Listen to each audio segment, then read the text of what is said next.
बिस्मिल्लाहिर्रहमानिर्रहीम। अस्सलाम वालेकुम। आज 6 अगस्त बरोज़ जुमेरात हम बात करेंगे मरियम सफ़दर के हवाले से। मरियम सफ़दर जो कि ख़ामोश थी काफ़ी अरसा से, उनको मुजरमा मैं इसलिए कहता हूँ कि वो एक केस के अंदर उनको सज़ा हुई है और उनकी अपीलें पेंडिंग हैं और सस्पेंड की हुई है इस्लामाबाद हाई कोर्ट ने उनकी सज़ा, और इस बुनियाद पर वो मुजरमा हैं। जब किसी को सज़ा सुना दी जाती है तो उसके बाद उसको मुजरिम कहा जाता है, और जब कोई किसी के ख़िलाफ़ ट्रायल पेंडिंग होता है तो उसको मुल्ज़िम कहा जाता है। कल एक दोस्त ने, मैंने शायद खकान अब्बासी साहब के हवाले से बात की थी मुल्ज़िम की, तो किसी ने कहा था ये अदालतों का काम है कि वो ये डिसाइड करेंगे कि मुल्ज़िम है या नहीं है।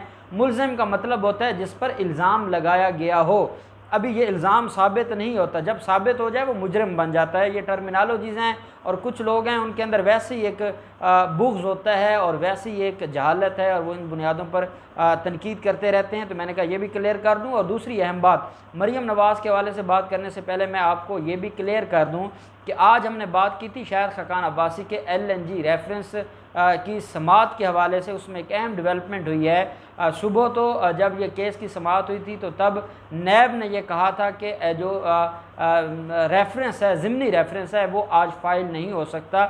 लेकिन बाद में जब जज साहब ने भी इसके ऊपर बरहमी का इज़हार किया था, उसके बावजूद डेट हो गई थी। लेकिन ये जो कोई भी पार्टी है किसी भी केस में, जो कोई फ़रीक होता है वो किसी भी वक्त जाकर कोई डॉक्यूमेंट जमा करवा सकता है, ये लोअर कोर्ट्स में। तो उन्होंने आज 1 बजे जाकर रेफरेंस भी फ़ाइल कर दिया है, ज़िमनी रेफरेंस, और ये ज़िमनी रेफरेंस फ़ाइल हो चुका है। और वो जो पहले मैंने वीडियो की थी उसके अंदर, क्योंकि उस वक्त तक रेफरेंस फ़ाइल नहीं हुआ था, इसलिए मैंने कहा कि ये आपके नॉलेज में मैं ला दूं कि ज़िमनी रेफरेंस फ़ाइल हो चुका है। और ये भी बड़ी अहम डेवलपमेंट है जो शायद खकान अब्बासी के ख़िलाफ़ नैब ने की है। आज बड़े अहम दिन है जहाँ पर शहबाज शरीफ के ख़िलाफ़ फ़र्द जुर्म आयद हुआ है, वहीं पे ज़िमनी रेफरेंस फ़ाइल हो गया शायद खकान अब्बासी के ख़िलाफ़। और जो मरियम नवाज़ है या मरियम सफ़दर हैं, उनको भी नैब ने तलब कर लिया है और बड़े ही अहम केस में तलब किया है। मरियम सफ़दर के बारे में मैंने आपको बताया था कुछ अर्सा पहले, नैब ने 500 कनाल अराज़ी ज़मीन के हवाले से तहकीकात शुरू की थी, और ये कहा था कि उसके अंदर मरियम नवाज़ का बाप, मरियम नवाज़ का चचा और मरियम नवाज़ की दादी, ये 4 लोग उसके अंदर मुल्ज़िम हैं, और 4 लोगों के ख़िलाफ़ एलिगेशन है कि इन्होंने 500 कनाल ज़मीन वहाँ पर गैर कानूनी तरीके से ख़रीदी है। उसके कोई सोर्स नहीं बताया गया कि ये कैसे ख़रीदी गई है। और फिर उसको मुतलका जो DG था, LDA साबका DG LD आज चीमा, और उस वक्त के जो कमिश्नर थे उनके साथ मिलकर उस 500 कनाल अराज़ी को रेजिडेंशियल अराज़ी, जो कि रेजिडेंशियल नहीं थी, रेजिडेंशियल अराज़ी के तौर पर उसको रजिस्टर करवा दिया, वो डिक्लेयर करवा दी कि यह रेजिडेंशियल अराज़ी है, ये ज़मीन है, और वहाँ पर सरकारी सड़कों का भी जाल बिछा दिया।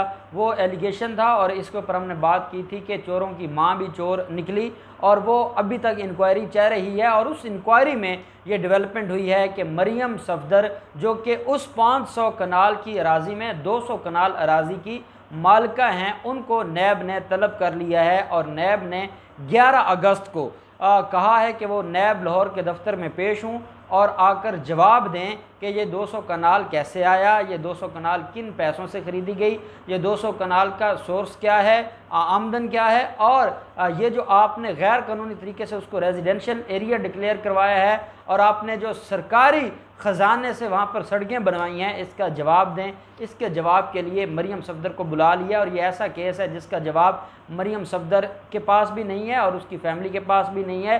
बेसिकली तो उनके पास किसी भी सवाल का जवाब नहीं है। जब कोई हराम के ज़रिए चुराता है चीज़ों को तो वो क्या उस चीज़ का जवाब देगा।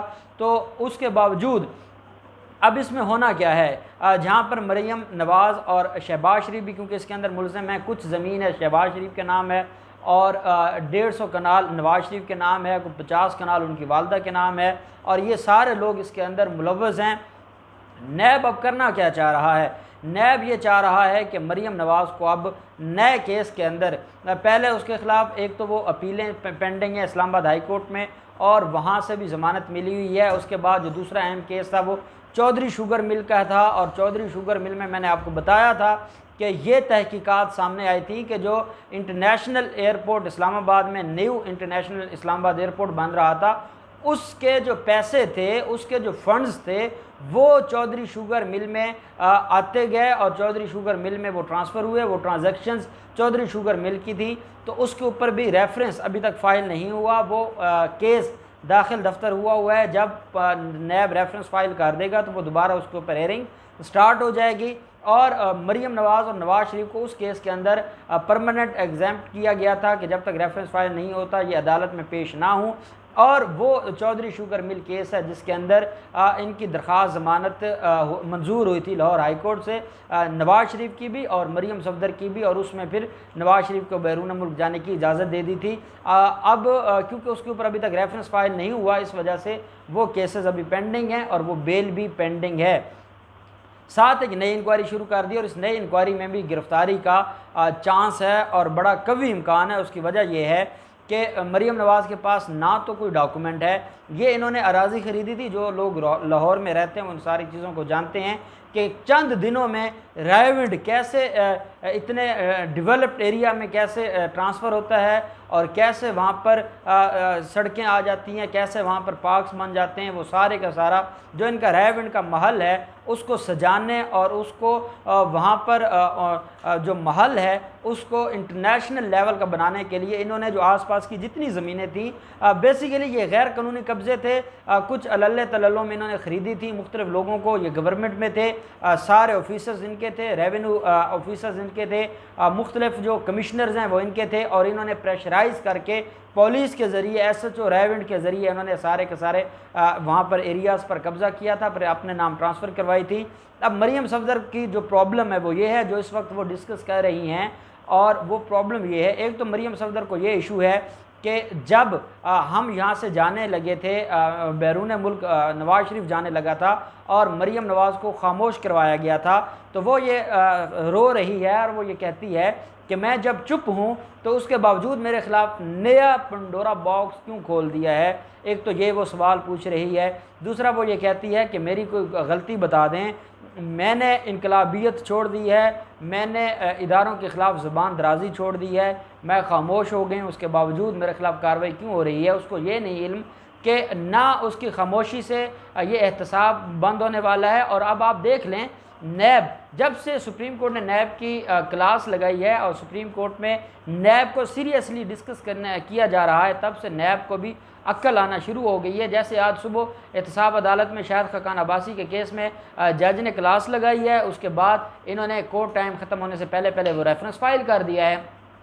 अब उनको समझ आ रही है कि हम काम करेंगे तो ठीक है, नहीं तो ये तो नैब बंद करने के चक्कर में और ये सारे बेरोज़गार हो जाएंगे। अब ये बेरोज़गारी से बचने के लिए शायद इनको गैरत आ जाए और ये कोई काम करने लग जाएं। और वो हमें नज़र आ रहा है कि ये सारे मामलात में नैब अब एक्टिव हो गया है और नैब अब कुछ कर गुजरने का नैब ने फ़ैसला कर लिया है। मरीम सफदर ये चाह रही हैं कि मैं, अगर मुझे बुलाया जाता है और मैं वहाँ पर जाऊँ तो क्या मैं गिरफ़्तार हो सकती हूँ या नहीं हो सकती। ये आपको 1-2 दिन में नज़र आ जाएगा कि मरीम सफदर भी लाहौर हाई कोर्ट से जाकर अबूरी ज़मानत करवा लेंगी। अबूरी ज़मानत वो इसलिए करवाएंगी कि मरीम सफदर को पता है कि उसके ऊपर ये जो मुसीबत है, अब इसमें गिरफ़्तारी होनी है। मरीम सफदर के पास कोई रिकॉर्ड नहीं है और ये जितना अरसा नैब ने इस इंक्वायरी को पेंडिंग किया है, नैब ने सारी चीज़ों को देख लिया है, नैब ने सारे मामलात को देख लिया है और उसके बाद नैब ने इसको बुलाया है। नैब ने सारा रिकॉर्ड LDA से भी, रेवेन्यू जो अथॉरिटीज़ हैं, कमिश्नर ऑफिस से, सारा रिकॉर्ड नैब ने इकट्ठा कर लिया है। और अब नैब को मज़ीद किसी रिकॉर्ड की ज़रूरत नहीं है, नैब ने वो फार्मेलिटी पूरी करनी है और उस फार्मेलिटी की बुनियाद पर मुलज़मा को और मुजरमा को अब गिरफ़्तार करना है। अब अमजद परवेज़ साहब का ये इसमें कहना है और वो उनकी जो सजेशन है मरीम सफदर के लिए वो ये है कि 11 अगस्त को पेश होने से पहले वो लाहौर हाई कोर्ट से ज़मानत करवा लें और लाहौर हाई कोर्ट में ज़मानत करवाने के बाद वो नैब के सामने पेश हों। दूसरा खौफ इनको इस बात का है कि अगर ये लाहौर हाई कोर्ट में जाते हैं और लाहौर हाई कोर्ट में ये पेंडोरा बॉक्स खुल जाता है कि आप कहाँ थी, आपने तो जिस मकसद के लिए ज़मानत ली थी वो मकसद ही फौत हो चुका है, तो क्यों ना अब आपको उस केस के अंदर भेज दिया जाए। ये बात, इसका भी खौफ है और यही वजह है कि मरियम सफदर अब वहाँ नहीं जाना चाहती। और ये मरियम सफदर ने 2013 में प्रॉपर्टी ख़रीदी थी और 2013 में किसकी हुकूमत थी? इन्हीं की हुकूमत थी। और अपनी हुकूमत के शुरू के दिनों में इन्होंने वो हराम कमाया था और वो हराम कमा कर इन्होंने ज़मीन अलाट करवाई थी। और इसके अंदर ये जो इंक्वायरी है जहाँ पर मरियम सफदर है और इनकी फैमिली के लोग हैं, वहीं पे DGLDA साहब का DGLDA आहद चीमा जो अभी तक जेल में है आशियाना हाउसिंग स्कीम में, और आमदन से ज़्यादा असासाजात केस में वो भी तक जेल में, वो भी इसके अंदर मुलव्वस हैं, बतौर मुलज़म उनको रखा गया, और बाकी भी मुलज़मान हैं जिनको इसके अंदर रखा गया है। अब देखते हैं कि 11 अगस्त को नैब गिरफ़्तार करता है या नहीं करता। अगर नैब गिरफ़्तार करता है और इनको वाकई गिरफ़्तारी का कोई ख़तरा है तो क्या ये उससे पहले कोई जाकर ज़मानत करवा लेंगे या ये हाई कोर्ट के पीछे छुपना चाहेंगे? कितने दिन छुपेंगे, क्या होगा, ये सारे के सारे मामलात। और जब अब अदालत में या नैब में आया जाया करेगी मरियम सफदर तो उनकी दोबारा प्रेस कॉन्फ्रेंसेस शुरू हो जाएंगी, मीडिया के सामने उसको बात करना पड़ेगी और वो आहिस्ता आहिस्ता अपने मंतकी अंजाम की तरफ जाएगी। और वो जो पीछे बैठ कर मुख्तलिफ सोशल मीडिया अकाउंट के ज़रिए, और मैं आपको बता दूँ ये बड़ी वैलिड इंफॉर्मेशन है कि इंटरनेशनल जो इस्टेब्लिशमेंट है और इंडिया है, उन्होंने पाकिस्तानी इदारों को बदनाम करने के लिए अरबों रुपए की इन्वेस्टमेंट पाकिस्तान में कर दी है, चाहे वो सोशल मीडिया हो, चाहे वो इस तरीके के जो मुख्तलिफ सियासी जमातों के लोग हैं उनके ज़रिए इदारों को बदनाम करने की कोशिश की जा रही है। हमने अपने मुल्क, अपनी रियासत, अपनी हुकूमत और अपने इदारों का साथ देना है और हर इस तरह की प्रोपेगेंडा का खुल के हमने मुकाबला करना है। अल्लाह पाक पाकिस्तान का हामी नासिर हो। बहुत शुक्रिया। अल्लाह हाफ़िज़। पाकिस्तान जिंदाबाद।